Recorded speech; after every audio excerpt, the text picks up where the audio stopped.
सुरुवातीला आपण कोणताही विषय घ्या मित्रांनो, कोणतीही परीक्षा घ्या, कोणतीही परीक्षेची जर तुम्ही तयारी करताय तर त्या परीक्षेचा तुम्हाला सिलेबस माहीत असणं खूप गरजेचं आहे. तुम्ही हवेत कोणताही अभ्यास करणं अपेक्षित नाहीये.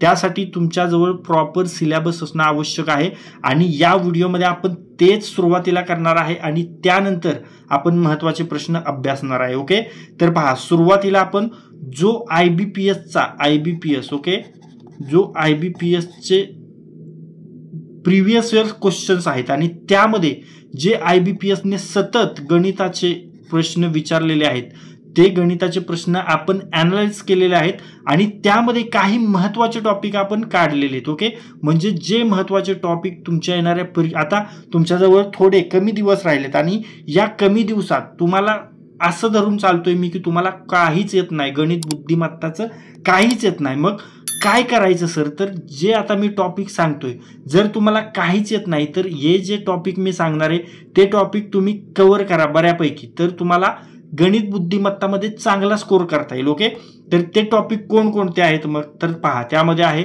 सरासरी, ॲव्हरेज, हा महत्त्वाचा टॉपिक आहे, यावर प्रश्न येणारच आहे. त्यानंतर शेकडेवारी, पर्सेंटेज, हा देखील IBPS रिपीटेड वारंवार यावर प्रश्न विचारला जातो. काळकाम हा देखील अति महत्त्वाचा टॉपिक आहे. ओके, त्यानंतर वेग, वेळ, अंतर, स्पीड, टाइम अँड डिस्टन्स, यावर देखील प्रश्न येतात. रेल्वे यावरचे आधारित प्रश्न, रेल्वेवरील जी गणिते आहेत ते देखील येतात. त्यानंतर भागीदारी येते. सिम्प्लिफिकेशन, सरळ रूप द्या, VIMP, सिम्प्लिफिकेशन, सरळ रूप द्या, VIMP, असे यामध्ये पदावली आहे. बोडोमास पद्धतीची गणिते येतात. त्यानंतर नफा व तोटा, प्रॉफिट अँड लॉस येणार म्हणजे येणारच आहे मित्रांनो. ओके, त्यानंतर आहे सरळ व्याज, चक्रवाढ व्याज, सिंपल अँड कंपाऊंड इंटरेस्ट. त्यानंतर गुणोत्तर व प्रमाण, रेशो अँड प्रपोर्शन. ओके, त्यानंतर मिश्रण व द्रावण, यावर देखील प्रश्न येतात. नळ व टाक्या महत्त्वाचा आहे. त्यानंतर बोट व प्रवाह यावर आहे. क्षेत्रफळ व घनफळ म्हणजेच थोडक्यात भूमिती, यावर देखील प्रश्न आहेत. हे 13 टॉपिक तुम्ही व्यवस्थित काळजीपूर्वक करा, हे लक्षात घ्या. यावर तुमचा जम बसला तर तुम्ही 100% पोस्ट काढणार आहे. ओके, त्यानंतर आपण बुद्धिमत्तेचे टॉपिक पाहूया. ओके, पहा, बुद्धिमत्ता हा देखील महत्त्वाचा आहे. गणितामध्ये IBPSचा जो फोकस असतो तो गणितामध्ये जास्त असतो आणि रिझनिंगवर कमी असतो. बट अलीकडचे जे आपण क्वेश्चन जर पाहिले त्यामध्ये रिझनिंग देखील बऱ्यापैकी म्हणजे निम्म्याला निम्म रिझनिंग असतं. त्यामुळे रिझनिंगचे देखील आपण टॉपिक पाहिले तर त्यामध्ये आहे अंकमालिका, नंबर सिरीज, VIMP आहे. ओके, VIMP येणारच आहे. ओके, येणारच आहे. त्यानंतर विसंगत गट, ऑड मॅन आउट किंवा ऑड वन आउट. ओके, त्यानंतर कूट प्रश्न म्हणजेच पझल. त्यानंतर सिटिंग अरेंजमेंट, बैठक व्यवस्थेवर प्रश्न असणारच आहे, हे लक्षात घ्या, सिटिंग अरेंजमेंटवर. त्यानंतर सांकेतिक भाषा, कोडिंग डिकोडिंगवर देखील प्रश्न आहे. अक्षर मालिका, अल्फाबेटिकल सिरीज, यावर देखील आहे. नातेसंबंध, ब्लड रिलेशनमध्ये प्रश्न असणार म्हणजे असणारच आहे मित्रांनो, हे लक्षात घ्या. त्यानंतर दिशा व अंतर, डायरेक्शन अँड डिस्टन्सवर देखील प्रश्न आहे. क्लॉकवर, घड्याळावर आहे. दिनदर्शिका, कॅलेंडरवर आहे. आदान प्रदान, इनपुट आउटपुटवर आहे. विधाने व अनुमाने म्हणजे सिलॉजिझमवर देखील आहे. त्यानंतर कागदाची घडी, पेपर फोल्डिंग अँड कटिंगवर आहे प्रश्न. आकृत्या मोजणे म्हणजे त्रिकोण असतात, त्रिकोण किती आहेत अशा पद्धतीचे आकृत्या, काउंटिंग फिगर्सवर देखील प्रश्न येणार आहे. तुलना, कंपॅरिझनवर आहे. माहिती पृथक्करण, डाटा इंटरप्रिटेशनवर देखील प्रश्न येणार आहे मित्रांनो, हे लक्षात घ्या. त्यामुळे हे जे टॉपिक मी आता तुम्हाला सांगितलेले आहेत हे तुम्ही करणे गरजेचंच आहे. या टॉपिक सोडायचंच नाही, हे लक्षात घ्या. हे टॉपिक रोज डेली तुम्ही 1 ते 2 तास गणिताची प्रॅक्टिस करणं गरजेचंच आहे, हे लक्षात घ्या. ओके, डेली प्रॅक्टिस झालीच पाहिजे. ओके, त्यानंतर आता आपण ॲक्च्युअल गणिताला सुरुवात करूया. आणि आज जे आपण क्वेश्चन्स घेणार आहेत गणिताचे ते जे आहेत ते सर्व मित्रांनो IBPS पॅटर्ननुसारच घेणार आहे. आणि यामध्ये आपण जसं आपण इंग्लिश ग्रामरचे आपण जे व्हिडिओ सिरीज पाहिली होती त्यामध्ये आपण कसं सुरुवातीला इझी, त्यानंतर मॉडरेट, त्यानंतर असे हार्ड लेवलपर्यंत आपण गेलो होतो, तसेच आता इथे आपण करणार आहे गणिताचे बुद्धिमत्ताचे फार इझी. म्हणजे तुम्ही आता सुरुवातच आपण करतोय तर सुरुवात आपण सोप्याने करायची ना, कोणती पण गोष्ट घ्या. सुरुवातीला आपण हार्ड करून उपयोगाचं आहे का तर नाही, त्यामुळे सोप्यापासून सुरुवात केली तर आपल्याला ते बरं वाटतं. जरा अजून घ्यावं, अजून खावं असं वाटतं, म्हणून सोप्यापासून आपण सुरुवात करूया. ओके, आता पहा पहिला प्रश्न पाहूया.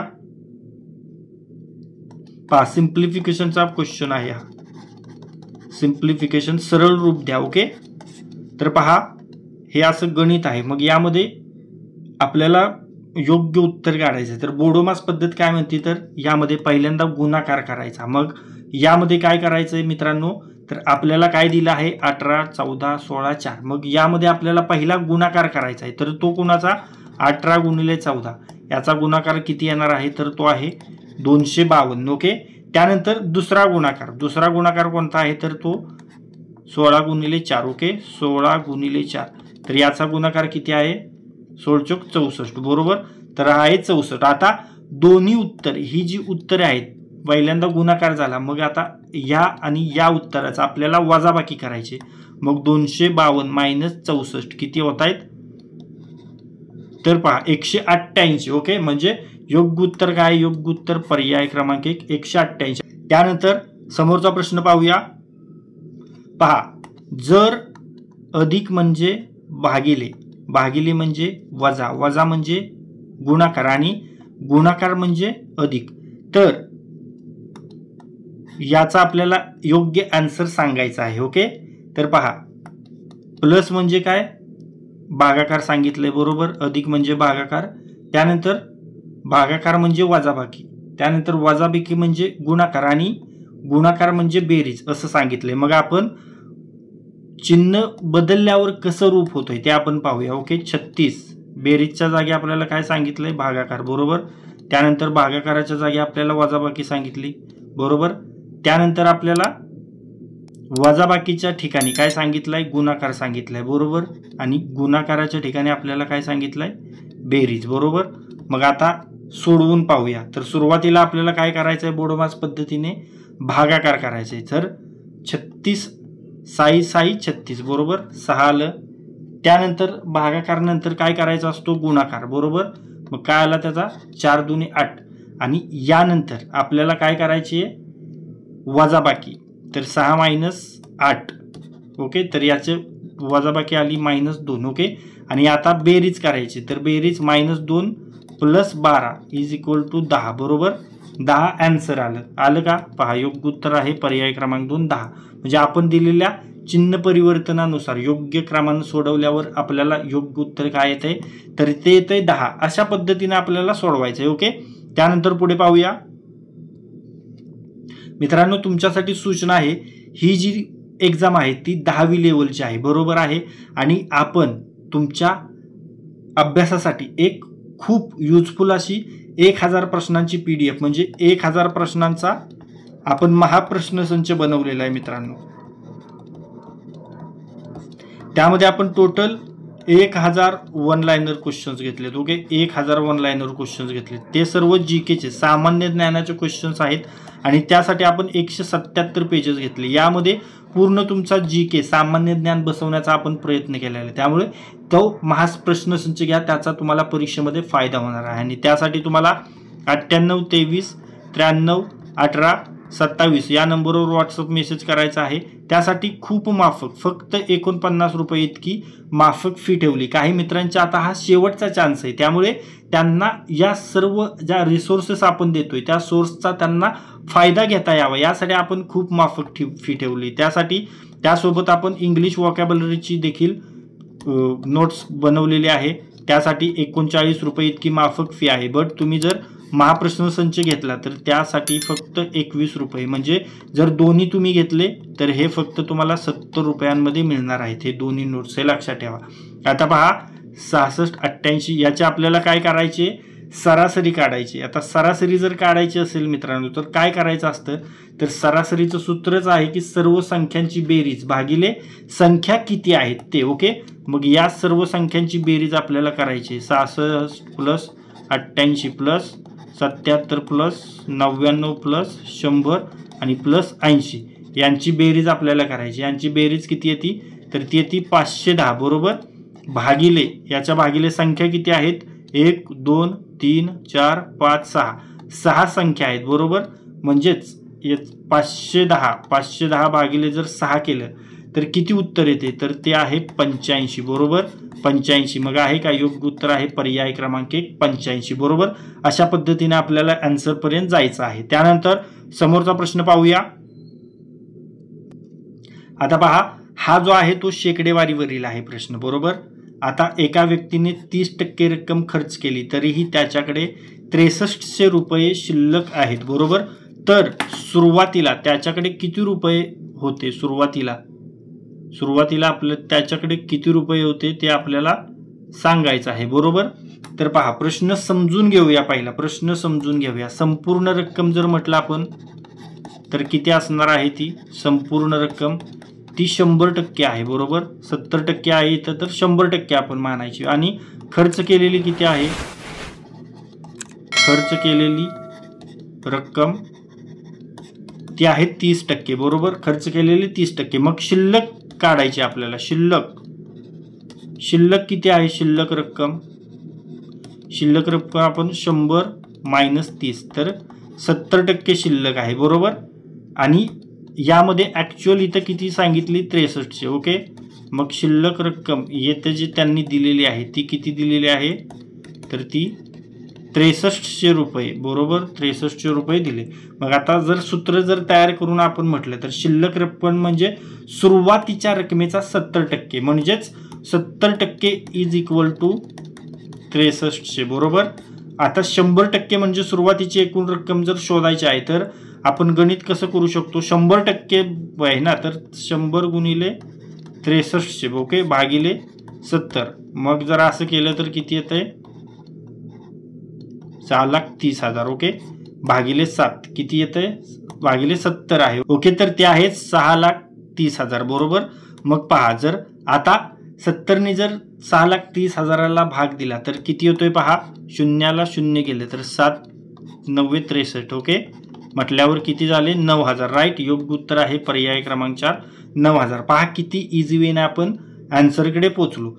तर पहा आता मित्रांनो, तर हे आपल्याला भेटलं किती 9,000 म्हणजे सुरुवातीला त्याच्याकडे किती रुपये होते, तर सुरुवातीला त्याच्याकडे होते 9,000 रुपये बरोबर. मग जर आता आपल्याला जर उत्तर तपासून पाहायचं असेल की बाबा 9,000च होते का, उत्तर जर तपासून आपल्याला पाहायचं असेल तर आपल्याला काय करायला लागेल, तर सुरुवातीची रक्कम किती होती, ती होती 9,000 बरोबर. आणि त्याने किती टक्के खर्च केला, त्याने 30% रक्कम खर्च केली 30% बरोबर. मग 30% रक्कम खर्च केली तर सुरुवातीची आपल्याला किती 9,000 घ्यायची गुणिले 30 आणि भागिले 100. मग 0 0 गेला 0 0 गेला 9 त्रिक 27 बरोबर. 30% म्हणजे किती 27 म्हणजे शिल्लक किती होती त्याच्याकडे 9,000 भागिले 27 किती राहिली शिल्लक, तरी त्याच्याकडे 6,300 रुपये शिल्लक आले का 6,300, तर बरोबर 6,300 रुपये आलेले आहेत त्याच्याकडे. तर आपण उत्तर पण तपासून पाहिलं बरोबर आलेले आहे ओके. त्यानंतर समोरचा प्रश्न पाहूया. म्हणजेच एक गोष्ट लक्षात घ्या मित्रांनो, टक्केवारीचे प्रश्न सोडवण्यासाठी 100% म्हणजे एकूण रक्कम मानायची आणि शिल्लक किंवा खर्च यांचे टक्केवारीत रूपांतर करून समीकरण बनवायचं आणि गणित करून सुरुवातीची रक्कम शोधायची. अशा पद्धतीने तुम्ही आन्सर शोधू शकता. ही आपली पद्धत आहे ओके. आपण आपल्या पद्धतीने जायचं, जी इझी वाटती त्या पद्धतीने. आता पहा, रेल्वे वगैरे काळकाम वेग यावरील हा प्रश्न आहे ओके. एक गाडी एका तासात 42 किलोमीटर अंतर जाते, तर त्याच वेगाने ती गाडी 20 मिनिटांत किती अंतर जाईल ओके. तर पहा, गाडीचा वेग किती आहे 1 तासात किती जाते, तर 42 किलोमीटर. पण आपण कधी पण लक्षात घ्या मित्रांनो, तासाचा अशा पद्धतीत आपण मिनिटात कन्वर्ट करायचं, म्हणजेच किती 60 मिनिटे ओके. 60 मिनिटात किती जाते, तर 42 किलोमीटर जाते ओके. आणि तर त्याच वेगाने ती गाडी 20 मिनिटात किती अंतर जाईल, म्हणजे आपल्याला पाहिजे 20 मिनिटात ती किती अंतर जाईल बरोबर. अशा पद्धतीने मग आपण काय करायचं आता, अशा पद्धतीनं 20 मिनिट गुणिले 42 ओके आणि भागिले 60 म्हणजे तिरकस गुणाकार जरी केला तरी होतं इथून, म्हणजे 20 भागिले 60 त्यानंतर 840 भागिले 60 ओके. शून्याला शून्य गेला 6 1 6 चौक 24 बरोबर.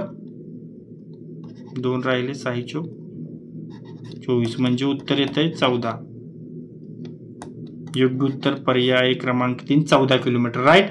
वेळ मिनिटात असेल तर तो नेहमी 60 ने भाग द्यायचा, हे लक्षात ठेवा, कारण 1 तास इज इक्वल टू 60 मिनिटं. अशा प्रश्नात समान वेग दिलेला असतो, फक्त वेळ बदलतो, त्यामुळे सरळ प्रमाण वापरून सहज उत्तर मिळतं. त्यानंतर पुढे पाहूया.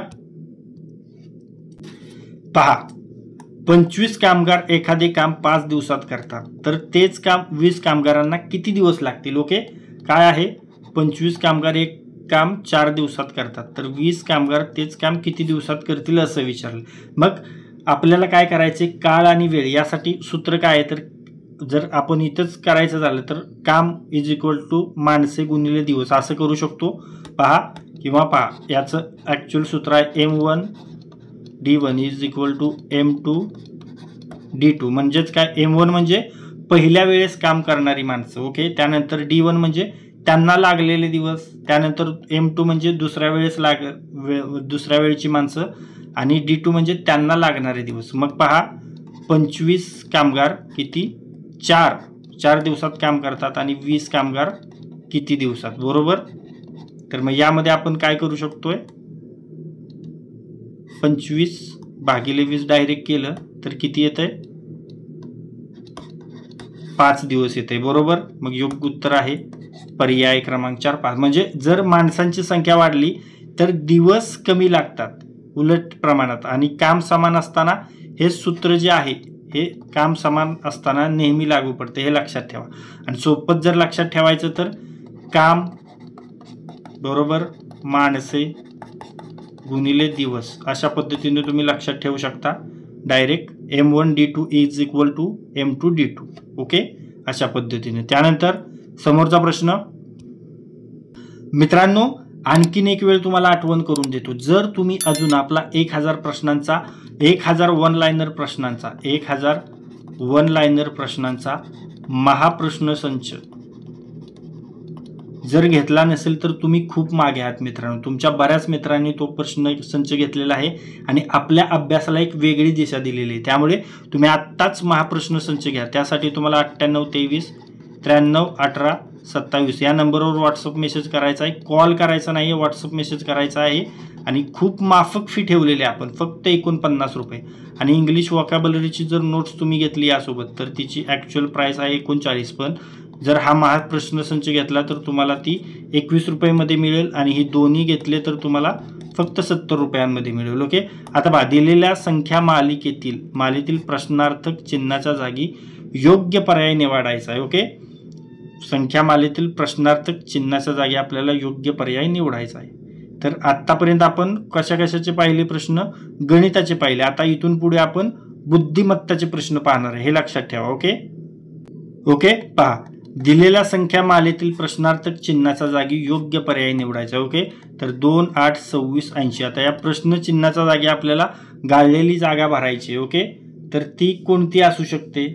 चला, दिलेली मालिका आपण एकदा तपासून पाहूया. ओके, तर पहा, 2 8 26 80 अशी आहे. तर प्रत्येक टप्प्यात आपल्याला काय ॲड करू शकतो आपण? जर समजा 2 गुणिले 3 प्लस 2 जर असं ॲड केलं तर 8 येते. बरोबर. 3 दुने 6 आणि 6 अधिक 2 8. बरोबर, 8 येते. ओके, म्हणजे इथं 8 आलं. त्यानंतर आपण पुन्हा 8 गुणिले 3 अधिक 2 करून पाहूया. ओके, 24 आणि 2 किती झाले? 26. बरोबर. त्यानंतर इथं येतंय. बरोबर. त्यानंतर आपण 26 मध्ये 26 गुणिले 3 अधिक 2 तर पाहूया. 26 गुणिले 3 किती? 78 अधिक 2 किती झाले? 80 झाले का? तर 80 झाले. मग आता 80 मध्ये आपण गुणिले 3 अधिक 2 करून पाहूया. तर 80 त्रिक 240 अधिक 2 म्हणजे 242 झाले. बरोबर. तर इथे काय संख्या येऊ शकते? 242 आहे का पर्याय? पहा, योग्य उत्तर पर्याय क्रमांक 4 242. बरोबर. म्हणजे जर प्रत्येक टप्प्यात गुणिले 3 अधिक 2 असा नियम दिसत आहे, त्यामुळे आपण गुणाकार आणि प्लस अशी संख्या मालिका त्यामध्ये निर्माण होते. ओके, त्यानंतर अशा प्रकारे मालिकेचा पॅटर्न आपण ओळखून अशा मालिका सोडवू शकतो. ओके, त्यानंतर पुढे पाहूया. हे जे प्रश्न आहेत मित्रांनो ते आपण आता बुद्धिमत्ताचे प्रश्न घेतोय. आपण गणिताचे महत्त्वाचे प्रश्न पाहिले, आता आपण बुद्धिमत्ताचे प्रश्न पाहतोय. ओके, आता पहा ही आहे अक्षर मालिका.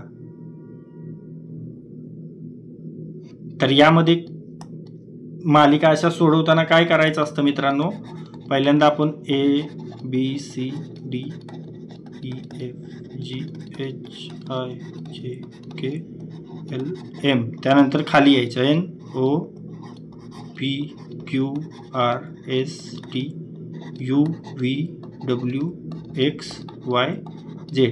त्यानंतर याला नंबरिंग पण द्यायचं असं 1 2 3 4 5 6 7 8 9 10 11 12 13 14 15 16 17 18 19 20 21 22 23 24 25. म्हणजे असं जेव्हा तुमच्याजवळ 25 आणि 26 ओके, ज्यावेळी तुमच्याजवळ हे मिळेल काय म्हणतात त्याला पेपर शीट, त्यावेळी तो रफ पेपर मिळेल, त्यावेळी सुरुवातीलाच हे तुम्ही ABCD आणि अंक मांडून घ्यायचे आहेत, हे लक्षात ठेवा. म्हणजे ॲक्च्युअल एक्झामच्या वेळी टाइम तुम्हाला हे लिहिण्यात जाणार नाही. ओके, तर पहा आता यामध्ये आपल्याला संबंध सोडायचा. आपण ही मालिका पाहायची ABCD अशी होती CB. ओके, तर ही दोन भागात आपण बघूया. आता पहिला अक्षर आणि दुसरं अक्षर पाहूया. पहिला अक्षर काय आहे AB, त्यानंतर आहे C, त्यानंतर आहे D. मग यामध्ये अल्फाबेट कितीने, फक्त 1 + 1 न वाढले पहिल्या अक्षरामध्ये. ओके, पहिल्या अक्षरामध्ये पहा A नंतर काय आहे B म्हणजे +1 न वाढले, त्यानंतर B नंतर काय आहे C म्हणजे +1 न वाढले, त्यानंतर C नंतर काय आहे डायरेक्ट D. बरोबर, इथे पण +1 न वाढले. बरोबर, मग त्यानंतर समोरचं काय असू शकतो, D नंतर काय असू शकतो E +1 न म्हटलं तर. बरोबर, मग E आहे कोणत्या पर्याय पहा इथे इथे इथे, मग हा कट आणि हा कट झाला. बरोबर, त्यानंतर अशाच पद्धतीने आपण C पाहूया, दुसरी अक्षर मालिका. तर दुसरी अक्षर मालिका, दुसरी अक्षरे. ओके, दुसऱ्या अक्षरामध्ये काय आहे C नंतर E. बरोबर, पहा C नंतर E कितीने वाढले, +2 ने वाढले, +2 ने. त्यानंतर E नंतर काय आहे ए पहा इथे E नंतर आहे G. ओके, E नंतर आहे G +2 ने वाढली. त्यानंतर G नंतर काय आहे I, पहा इथे आहे G नंतर I आहे, इथे +2 ने वाढली. मग इथे पण आपण 2 ने वाढूया, +2. K आहे का कुठे, तर पहा इथे आहे K. बरोबर, म्हणून योग्य उत्तर पर्याय क्रमांक 3 EK.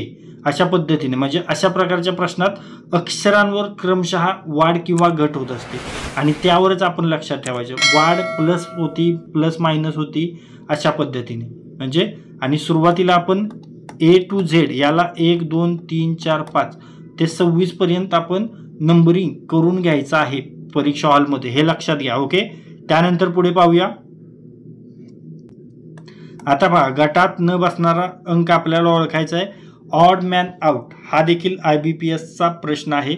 IBPS मध्ये प्रश्न विचारत असते. ओके, IBPS गटात न बसणारा अंक ओळखा, ऑड मॅन आउट. ओके, तर पहा 64 आहे, 81 100 आणि 122. आता पहा मित्रांनो, प्रथमदर्शी जर आपण संख्या बघितल्या तर आपल्या डोक्यात लगेच यायला हवं की 64 आहे, 81 वर्ग कोणाचा आहे तर 9चा आहे. बरोबर, त्यानंतर 100 कोणाचा असू शकतो 10चा, आणि त्यानंतर 8 देखील एक वर्गच आहे. बरोबर, अशा संख्या बघता क्षणी आपल्याला लक्षात येऊ शकतं मित्रांनो की ही 81 64 100 या पूर्ण वर्ग संख्या आहेत, परफेक्ट स्क्वेअर्स आहेत या.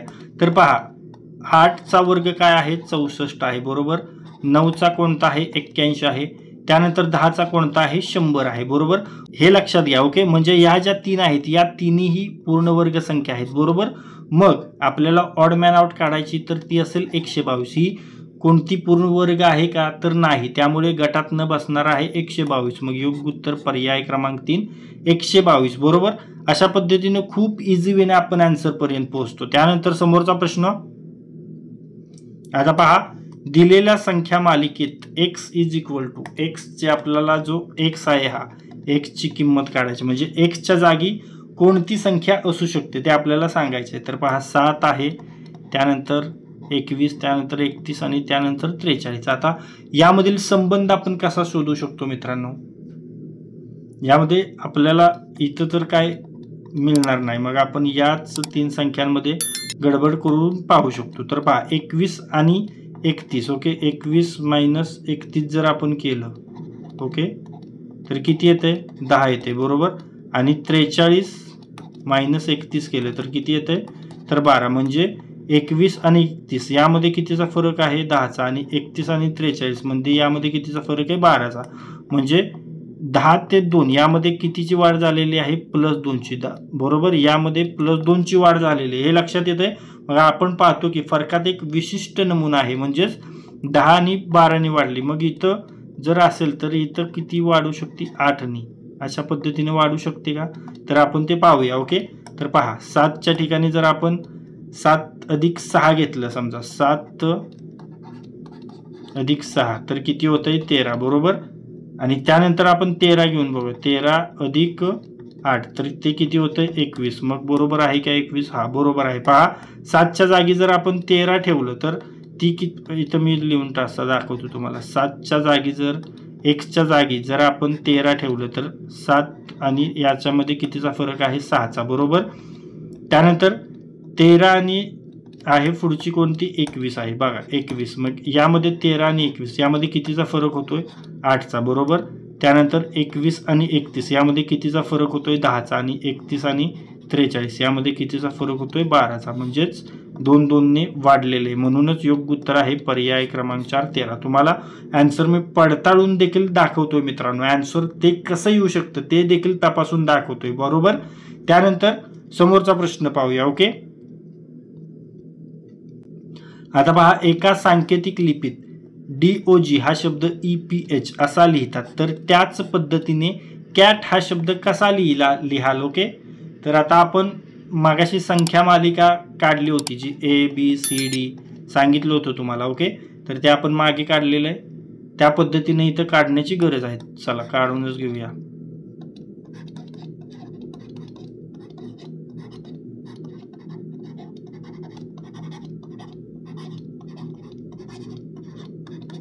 UVWXYZ okay. आता पहा DOG हा शब्द EPH असा लिहिला जातोय. पहा DOG कुठं आहे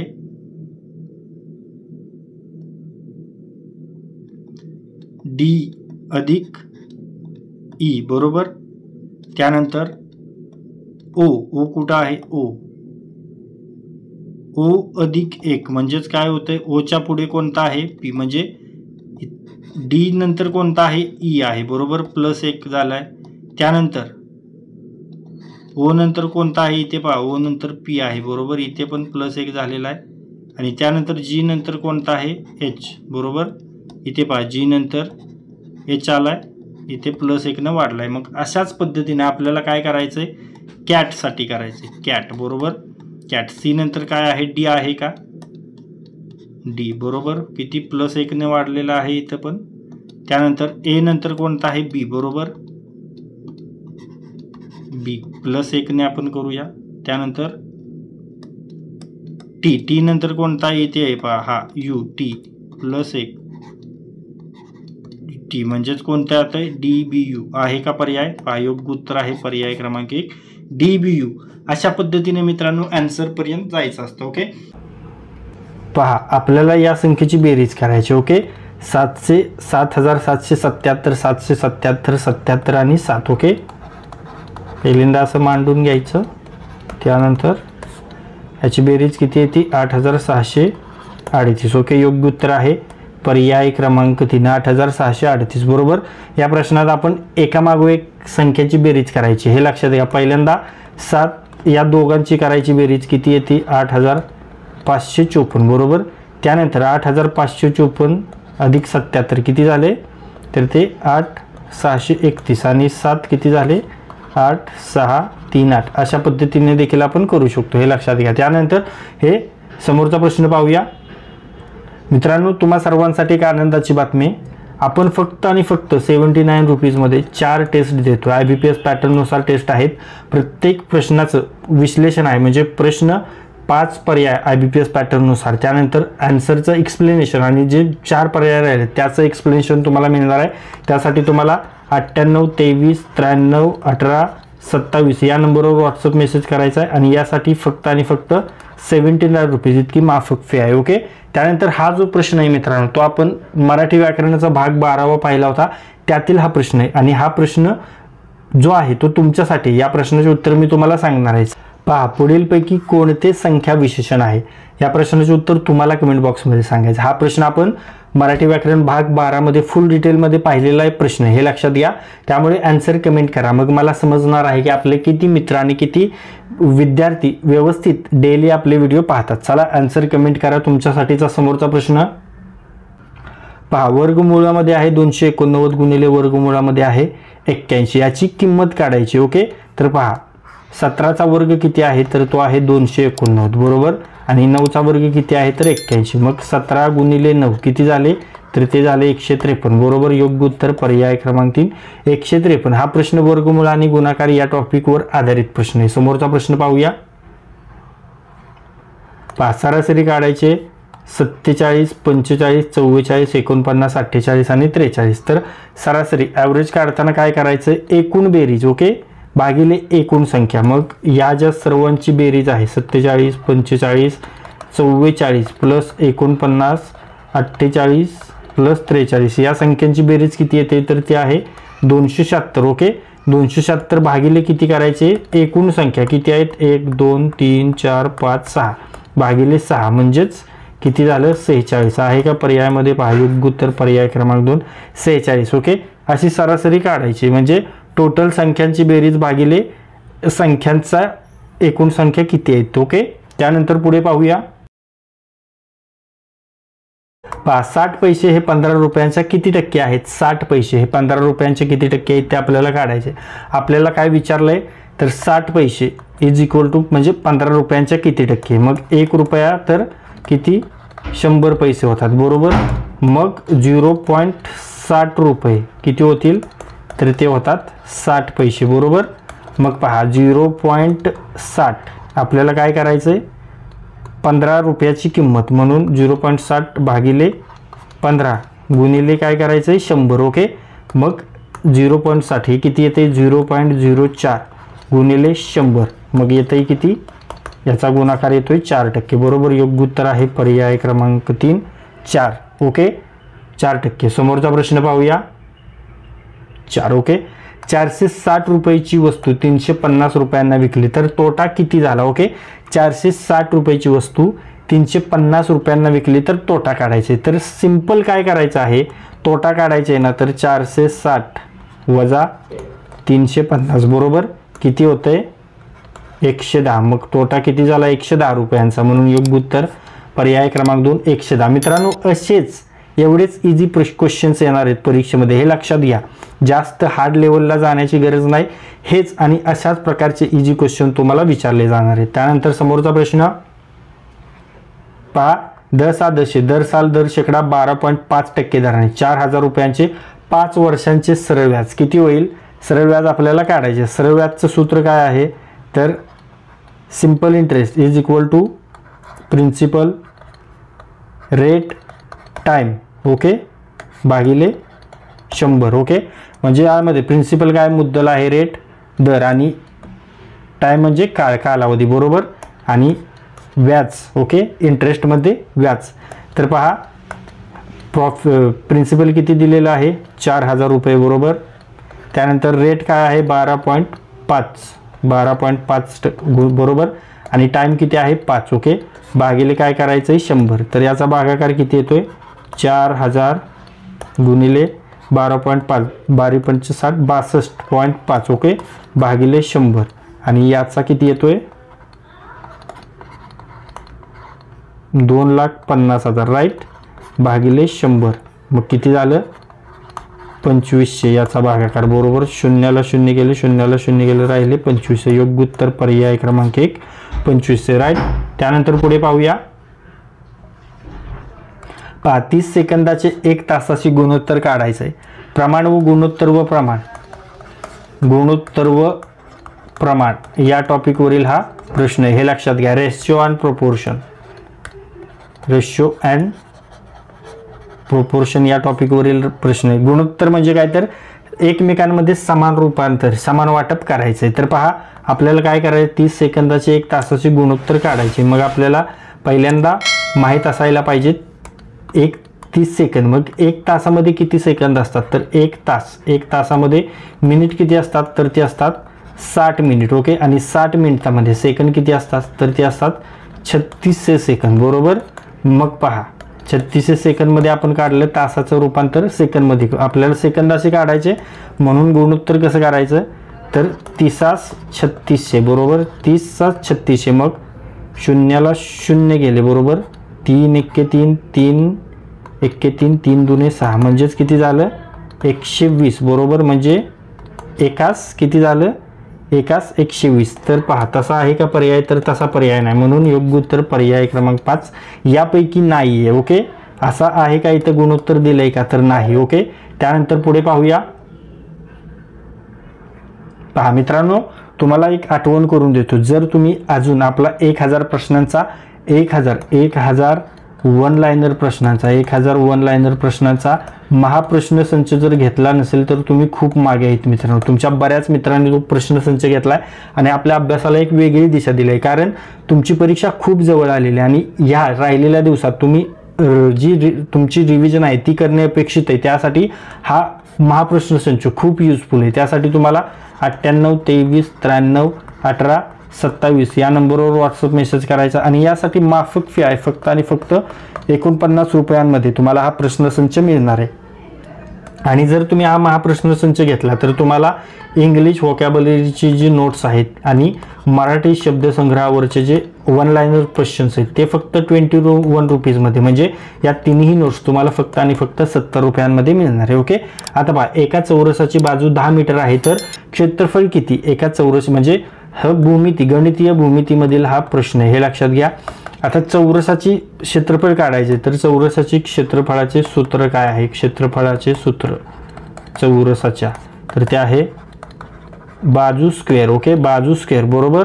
मग पहा बाजू काय दिलेली आहे तर ती दिलेली आहे 10 मीटर. मग याचा स्क्वेअर काढायचा झाला तर 10 × 10 100. योग्य उत्तर पर्याय क्रमांक 1 100 राईट. त्यानंतर पुढे पाहूया.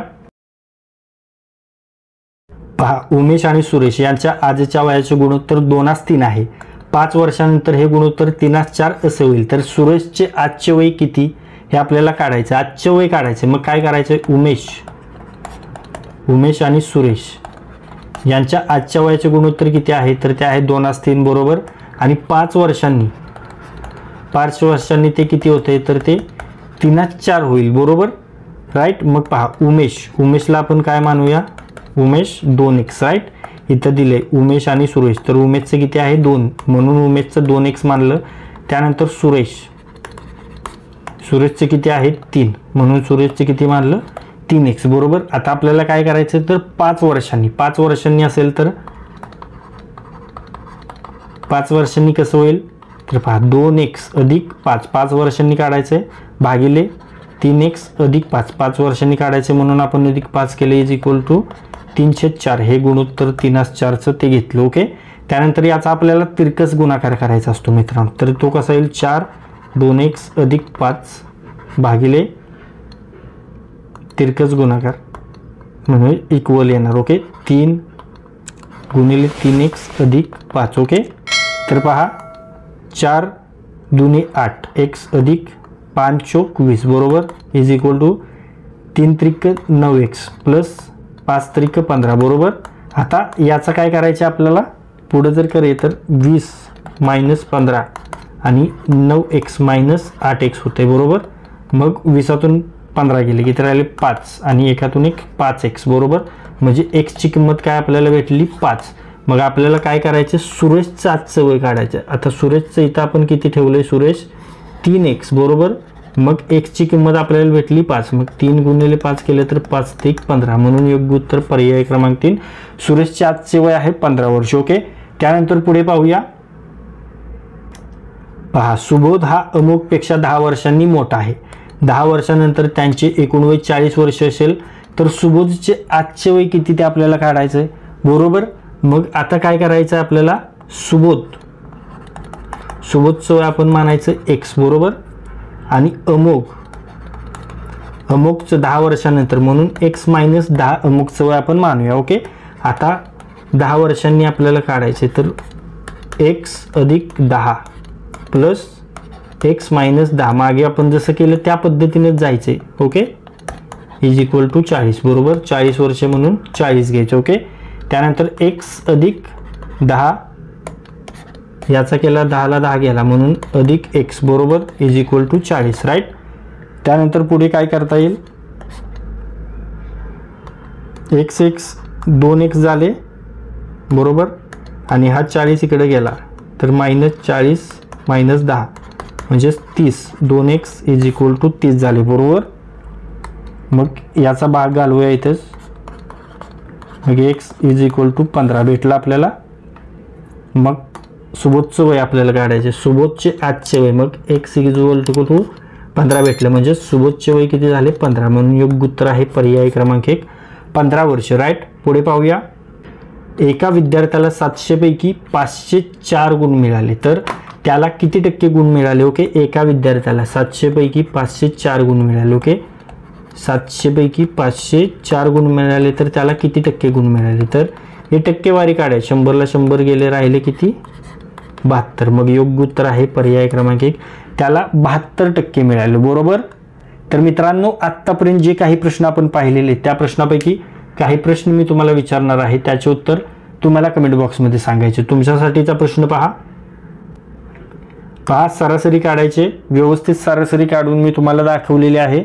इझी प्रश्न आहे, खूप इझी प्रश्न आहे. व्यवस्थित त्याची सगळ्यांची बेरीज करायची आणि जी संख्या आहेत टोटल, त्या टोटल संख्येने भागाकार द्यायचा. येणारं जे उत्तर आहे ते तुमचे सरासरी उत्तर आहे. ओके, आन्सर कमेंट करायचे.